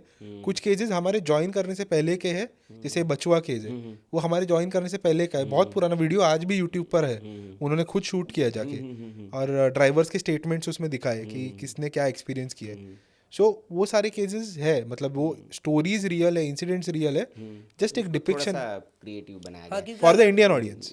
हाँ, तो मैं ये जानना चाह रहा हूँ सुधार जी, जैसे हमने बहुत सुना है, हनुमान चालीसा में बहुत मशहूर एक पंक्ति आती है कि भूत पिशाच निकट नहीं आवे, महावीर जब नाम सुनावे। तो ऐसा कभी आप लोग भगवान में यकीन तो करते होंगे? मैं करता हूँ। मैं एग्नोस्टिक हूँ। एग्नोस्टिक का मतलब है जो करता भी है नहीं भी करता है, it's somewhere in the middle. Okay. Because मुझे एक शेप और फॉर्म से मैं रिलेट नहीं करता हूँ, मैं यूनिवर्स में मानता हूँ, मैं कॉस्मोस में मानता हूँ, मैं मानता हाँ, हूँ मतलब कि आस्तिक हैं आप? एक, हाँ मैं मानता हूँ नास्तिक कि नहीं एक, कह सकते। हाँ आस्तिक हूँ, मैं मानता हूँ कि एक एनर्जी है यूनिवर्स में, एक पैटर्न है, एक इंटेलिजेंस है जो चीज़ों को मेंटेन और रेगुलेट करती है अपने आप। वो क्या एनर्जी है, उसको आप डिवाइन बोलो, उसको आप किसी एक पर्टिकुलर गॉड का नाम दो, that is up to you. तो वो मैं मानता हूँ। तो रित जी आप मानते हैं, आपने कहा, तो हाँ, ये प्रयोग जैसा- कभी आपने किया है कि जैसे भूत पिशाच देखिए, निकट इसका नहीं है? जी। इसका जो वर्णन आपका हनुमान चालीसा में हुआ और जिस तरह से हम डेपिक करें वो गलत है। अच्छा। भूत पिशाच निकट नहीं आवे, महावीर जब नाम सुनावे, उसके बाद आते नासे रोग हरे सब पीरा, जपन निरंतर हनुमत बीरा। दोनों का मतलब ये था, जो भूत पिशाच निकट नहीं आवे मतलब आप अपने ब्रेन को ट्रेन कर रहे हो कि निकट नहीं आएगा अगर मैं ये चैंट करूँ। इसका मतलब नहीं कि भूत आपके सामने आ गया तुरंत आपने वो पढ़ना शुरू कर दिया। नहीं, it's like you are training your brain कि भूत पिशाच निकट नहीं आवे, महावीर जब नाम सुनावे। तो वो आप जितना चैंट करते रहो उतना आपका साइकोलॉजिकली मस्तिष्क में ही बात नहीं आएगी। हाँ, और उसके नेक्स्ट लाइन पे अगर हम जाते हैं कि नासे रोग हरे सब पीरा, जपत निरंतर हनुमत बीरा, उसमें ये बोला जाता है कि अगर आप बजरंगबली का नाम ले रहे हो तो आपका जितने भी रोग वगैरह है वो आपके पास आएंगे नहीं। पर ऐसा भी देखा गया कि बहुत सारे बजरंगबली भक्त रोग हो रहा है। तो इट्स लाइक ये ट्रेनिंग ईच साइकोसोमेटिक या साइकोसोमेटिक इफेक्ट आप बोल सकते हो। हर श्लोक, हर हमारे धर्म में जितने भी श्लोक से हर चीज़ का एक एनर्जी है जो आपके साइकोलॉजिकली कनेक्शन बनाना चाहते हैं। अभी आप जाते नो मंदिर, अचानक से कुछ भी नहीं करते हो और अचानक से भूत सामने आ गया फॉर एन एग्जांपल, और आप शुरू कर दिए हनुमान चालीसा, आपको लगता है हनुमान जी आगे बचाएंगे? नहीं, you have to train, it's a slow process. और एक और बात मुझे बताइए, जैसे आज मैं चलो मेरा एग्जांपल तो सही नहीं होगा, बट कोई ऐसा एक इंसान है जो भगवान पे मानता है, उसकी अनफॉर्चुनेट इवेंट की वजह से मौत हुई, उसकी चेतना आज इस दुनिया में है। अब वो जब जिंदा था तभी वो भगवान पे मानता था और मरने के बाद भी मानता है। अभी वो किसी के सामने अगर आप हनुमान चालीसा बोलोगे तो उससे उसको क्या डर, राइट? उसका अपना एक पर्पस है कि यार ये तो वो भी हाथ जोड़ के आपके साथ प्रेयर करेगा, उसको क्या है। और दूसरी चीज़ ये है कि अगर आप मेरे घर पे हो, अभी आप फिजिकली आए हो ना, ये थोड़ा रिलीजियस हो सकता है, बट मैं बता रहा हूँ अभी मेरे घर पे आए हो, अब मैं चाहता हूँ कि आप मेरे घर से जाइए। अब मैं आपके सामने अगर अगरबत्ती जलाऊं, पानी मारूं और आपको बोलूँ आपको जाना है, व्हाटएवर, पानी मार के जिनके अलग अलग होता है, आप जाओगे? नहीं जाओगे। अगर मैं आपको उस तरह का कमांड करूँ कि देखिए ये आपका घर नहीं है, आप जाइए, एक एक एक एक कनेक्शन बिल्ड करूँ आपके साथ, वो हो सकता है कि आप कहीं ना कहीं पे you can leave that force. But कोई भी मंत्र, कोई भी चीज़, मैं बहुत आई थिंक मेरे यहाँ पे महामृत्युंजय महाकाल का टैटू है, आप देख नहीं पाओगे, बहुत बड़ा सा। मैं मानता हूँ बिकॉज ये एनर्जीज कहीं ना कहीं पे आपको मेंटली बहुत स्ट्रांग करता है। हालांकि आज तक मैं कभी ऐसे इन्वेस्टिगेशन के पहले कभी मैंने ऐसी कोई मंत्र नहीं है जो मुझे पता नहीं है, चाहे आप महामृत्युंजय बोलो, ये बोलिए, बट हाँ उसको हम यूज़ नहीं किया क्योंकि फिर वो लगेगा ना कि इसको मैं काम के टाइम यूज़ कर रहा हूँ। अगर मुझे करना है तो मैं रोज़ करूँगा। जी जी जी। जब अच्छे मूड चलिए, नहीं, बहुत अच्छी बात है। थोड़ा समय का भी ध्यान रखते हो हम। थोड़ा सा बहुत मुझे लगता है लंबी बातचीत होगी और पता भी नहीं चल रहा है। थोड़ा गौरव जी के केस पर हम आते हैं। तो आपको क्या लगता है, मैं एक एक पर्टिकुलर पूछूंगा, रिच जी पहले, तो गौरव जी को किसने मारा? फिर क्या किसी आत्मा ने उनको मारा या फिर क्या? देखिए ये सवाल थोड़ा क्या है कि क्योंकि हम फिल्म नहीं में तो मानते। दिखाया गया कि कोई आत्मा थी भाई और वो उनके पीछे पड़ी हुई थी और उसी ने, फिर उस पर भी आऊँगा मैं कि बाद में वो आत्मा मदद भी करती है, आप लोगों के बीच में आ जाती है, आपको कुछ बताती है। देखिए ये सवाल थोड़ा मतलब हम इसके जवाब इतने क्लियरली देते हैं। हालांकि आजकल ये सवाल बहुत चल रहा है जी, जी। बिकॉज वो इसके साथ थोड़ा इमोशनल कनेक्शन हमारा है तो हम देते नहीं है। But what we believe is that जो भी चीज़ उनके साथ हुआ है फॉर श्योर आत्मा तो किया नहीं है। अच्छा। हो सकता है कुछ पर्सनल इशू हो सकता है। और जुडिशरी सिस्टम जो बोल रहा है, फॉरेंसिक लैब जो बोल रहा है कि it's unnatural death in, I mean वो वर्ड भी यूज़ नहीं करना चाह रहा हूँ जो सुइसाइड बोलते हैं, आत्महत्या, तो हम उसको ही फॉलो कर रहे हैं, मतलब उसको हम एक्सेप्ट कर लिए। बट हाँ, नहीं तो उनका एक जो यहाँ पर जो निशान जो मिला है, तो उसके कारण ही इतने सारे परसेप्शंस जो आ रहे हैं कि अब वहाँ पे एक्चुअली क्या हुआ है ना हमें पता है, ना, क्योंकि वहाँ पे हम लोग थे भी नहीं। नहीं तो भाई हमारा इंडियन जो सिस्टम है, इन्वेस्टिगेटिव सिस्टम, जैसे आप लोग भी इन्वेस्टिगेट करते हैं, आप इन्वेस्टिगेट करके भूत पकड़ ले रहे हैं, आत्माएं पकड़, मतलब उसको डिटेक्ट कर ले रहे हैं, तो हमारा इन्वेस्टिगेटिव सिस्टम इतना नाकारा है कि मतलब वो एक कैसे एक आदमी की डेथ हुई ये तक नहीं पता कर पा रहा है। नहीं तो उसमें बहुत सारे फैक्टर्स भी इन्वॉल्व है ना। सो अगर जैसे लीगली मैं बोलूँ राइट, तो जो आई थिंक जो इन्वेस्टिगेटर्स को उस टाइम पे सही लगा, जो उनको एविडेंस मिला, उसके बेसिस पे उन्होंने केस को क्लोज किया। ओके। अभी पॉइंट इज हम जो भी आज यहाँ पे बैठ के बोलेंगे या हम कहीं भी जाते हम ये चीज़ बोलते, एंड ऑफ द डे कहीं ना कहीं वो एक हमारा अजम्पशन है कि शायद ऐसा हुआ होगा वैसा हुआ होगा। जो आप सीरीज में देखते हो, जैसे मैंने बोला, वो एक क्रिएटिव वे है उनका एक ऑल्टरनेट रियलिटी को प्रेजेंट करने का, कि मुझे क्या लगता है वहाँ पे क्या हुआ होगा, right, going in line with the जो भी उन्होंने सीरीज में बताया, सारे मिला के उन्होंने कनेक्ट किया dots, which is okay, fair enough. एक क्रिएटिव लिबर्टी है, एक creative way of showing things, जैसे मैं बोलूँ अगर वैसा है। बट एक्चुअल में real life is different, right. So real life में क्या चीज़ें हुई थी वो सिर्फ वो जाने जो वहाँ पे थे, और पुलिस जाने जिन्होंने इन्वेस्टिगेट किए। तो कहीं ना कहीं मुझे लगता है ये सवाल हमें छोड़कर उन लोगों को पूछना चाहिए जो वहाँ पे। तो आपसे मैं वो ये सवाल नहीं पूछता हूँ, दूसरा पूछता हूँ कि आप लोग जैसे ये दावा करते हैं और जैसे आप लोगों ने किया भी है कि आप आत्माओं से बात कर सकते हैं, जैसे कोई एंटिटी है उससे बात कर सकते हैं, तो आप लोगों ने कोशिश नहीं की कि गौरव सर से पूछा जाए कि क्या हुआ था? ऐसे कभी ट्राई किया आप लोगों ने? इसमें मैं एक चीज़ आपको बताना चाहता हूँ कि मुझे एज अ पैरानॉर्मल इन्वेस्टिगेटर बनने का एक ही रीज़न पहले था जी, वो था बिकॉज मैंने मेरे डैड को बहुत कम उम्र में खो दिया था जी, और मैं मेरे डैड से बात करना चाहता था। इसके कारण मैं इन्वेस्टिगेशन ज्वाइन किया था। लेकिन जब मैंने इसके बारे में पढ़ा, जब जाना, टिल डेट मैंने कभी कम्युनिकेशन मेरे डैड के साथ किया नहीं है। सेम विद गौरव सर, मैं, सिद्धार्थ, कोई भी हो, हम कभी भी कनेक्शन नहीं करेंगे और ना ही बनाना चाहते, बिकॉज उनके साथ हमारा एक अलग रिश्ता है, एक अलग इमोशनल कनेक्शन है।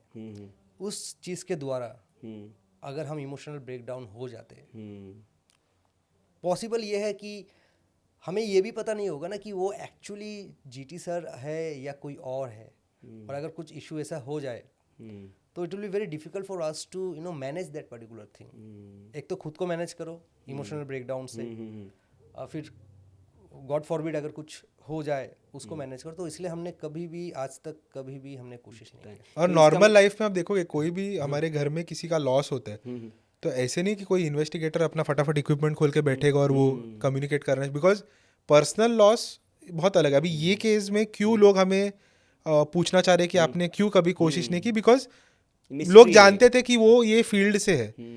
आज कितने सारे ऐसे लोग हैं जिनका रोज ही कोई ना कोई मर जाता है, बट ऐसे तो नहीं है कि हर किसी के साथ हम बैठ के कम्युनिकेट, और हम एक्चुअली करते भी नहीं है ये, बिकॉज जैसे आपने एक बात कही उसमें मेरा प्रश्न निकला कि आपने कहा कि हम उनसे बात करना चाहते हैं और वो जीटी सर नहीं कोई और हो, तो ऐसा भी होता है कि आप किसी और को बुलाना चाहे और कोई और आ गया। देखिए वो आपको मालूम ही नहीं पड़ेगा ना। ये चीज़ ऐसा है बिकॉज ना, भूत तो कोई आधार कार्ड लेके आता नहीं कि मैं ये आइडेंटिटी आप कैसे किसी का कंफर्म तो करोगे। वो जो बता रहा है आपने कुछ आप पूछा dots और उसने connect बता करोगे। दिया और Yes. आपने उसको यकीन कर लिया कि हाँ भैया या तो नहीं किया कि यार ये ठीक है, वो डॉट्स ये कनेक्ट कर रहे हैं। एक ऐसी चीज़ है ना, ये एक ऐसी सब्जेक्ट है कि आपको खुद को भी पता नहीं आप किसके साथ कल भिड़ने वाले हो। आज शायद मैं आपको बोल रहा हूँ अरे नहीं होता है ये सब, आपको नहीं मार सकता है, आपको नहीं काट सकता है हाइपोथेटिकली, बट कल अगर मैं ऐसे कोई इन्वेस्टिगेशन को सामना कर लूँ जहाँ पे एक्चुअली मैं ये चीज़ को देख रहा हूँ या ये चीज़ मेरे साथ हो रहा है, तो मैं उसको तो एक्सेप्ट करूँगा। तो मतलब हम क्या माने कि नॉलेज कैंसल फियर्स या knowledge creates fear? First knowledge one. Cancel fears, right. Second thing, knowledge create fear is also a connection to knowledge cancel fear. हालांकि हमारा जो लाइन है, वो स्टेटमेंट है, वो नॉलेज कैंसिल फेयर ही है। लेकिन अगर आप किसी भी चीज़ को ज़्यादा जानोगे तो उसका प्रोज एंड कॉन्स भी आपको पता होगा, है ना, उसका पॉजिटिव एंड नेगेटिव भी पता होगा। बेसिकली आप किसी चीज़ से अगर इतना ज़्यादा ऑब्सेस्ड हो जाओ कि दिन रात आपको वही चीज़ दिखे, तो I would say then knowledge will also create fear. Because आप इतना उस चीज़ में घुस गए हो, आप ऑब्सेस्ड हो, आपको बाकी कोई चीज़ आसपास दिख नहीं रही है, then that is a concern. I mean मैं भी खुद बोलूँगा कि नहीं, फिर तो आप मेंटली ही आप ठीक नहीं हो अगर आप इतना घुस गए हो उसमें। तो इसलिए हम फुल टाइम ये नहीं करते, राइट। हम इसको as a full time career नहीं कर रहे, हम इसको पार्ट टाइम ही कर रहे। बाकी हमारा मंडे टू फ्राइडे हम फुल टाइम जॉब्स करते हैं। इनका बिजनेस है, मेरा फुल टाइम जॉब है, मेघना का फुल टाइम जॉब है। Okay okay okay. सो हम सिर्फ ये वीकेंड को एक पर्टिकुलर टाइम हम असाइन करते हैं। अभी बिकॉज ऑफ ये सीरीज एंड ऑल हम काफ़ी ज़्यादा दिख रहे हैं। जी जी जी। नहीं तो अब पिछले 10 साल में आप हार्डली हमें कहीं अपने अपीयरेंस नहीं, करते हुए नहीं, देखा होगा। बिल्कुल नहीं। तो चलिए, बहुत अच्छा लगा बात करके, और ये मेरे समझ में आया इससे कि डर सबको लगता है, गला सबका सूखता है। और डर के आगे रीत है। और डर के आगे रीत है। Very good. ये बहुत अच्छा बना दिया आपने। तो बहुत शुक्रिया आप लोगों का, आप आए। Thank you. बहुत लंबी बातचीत हो गई, पता भी नहीं चला कि 1.5 घंटा पौने 2 घंटे कब हो गए, लेकिन बहुत अच्छा रहा।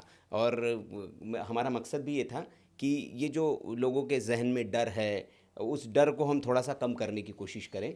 डर तो होता ही है, डर लगता है, लेकिन जैसा सोचते हैं आप वैसी चीज़ें नहीं होती हैं। हाँ। क्योंकि आप इन चीज़ों का एक्सपीरियंस करते तो आपसे बेहतर इसको कोई बता नहीं सकता था। तो दैट्स वाई हमें लगा कि इस प्लेटफॉर्म का इस्तेमाल करके हम ये चीज़ें लोगों के सामने रखें। और बहुत शुक्रिया आपका कि आपने बड़े आसान शब्दों में हमारे दर्शकों को इन चीज़ों को समझाया।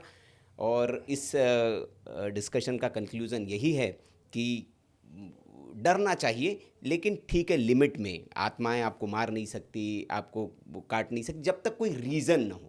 और रीज़न आपके बिहेवियर में होता है। अगर आप बुरा करेंगे तो आपके साथ बुरा होगा, अच्छा करेंगे तो अच्छा होगा। तो संदेश एक ही है कि अच्छा करिए, खूब अच्छा करिए, जितना अच्छा कर सकते उतना अच्छा करिए, तो आपके साथ कभी बुरा होगा नहीं। और कोई बुरा करने आएगा भी तो वो भी इतना अच्छा बन जाएगा कि सोचेगा कि यार ये इतना अच्छा आदमी है तो मैं इसके साथ क्या बुरा करूँ। तो ये जी, और हर चीज़ लिमिट में करना जरूरी है। हाँ, और लिमिट में करिए। बहुत अच्छाई भी ज़्यादा अच्छी नहीं होती, क्योंकि बहुत अच्छे बन जाएंगे तो आपको चिपक जाएगा, कहेगा यार बहुत अच्छा आदमी है ये। तो दैट्स ऑल। ये बहुत अच्छी बातचीत रही। आपको ये बातचीत कैसे लगी आप कमेंट करके हमें ज़रूर बताएं। इनको फिर अगर आप हमारे प्लेटफॉर्म पे देखना चाहते हैं तो बताएं, हम कोशिश करेंगे कि दोबारा इनको इनवाइट करें, क्योंकि बहुत सारे प्रश्न थे मेरे, वो अभी भी अनसॉल्व है, क्योंकि पूछ ही नहीं पाया मैं। समय की एक अपनी सीमा है, मर्यादा है, तो उसी में हमने इस बातचीत को ख़त्म करने की कोशिश की। बहुत बहुत आभार आप दोनों का और दर्शकों का भी यहाँ तक सुनने के लिए। नमस्कार। Thank you.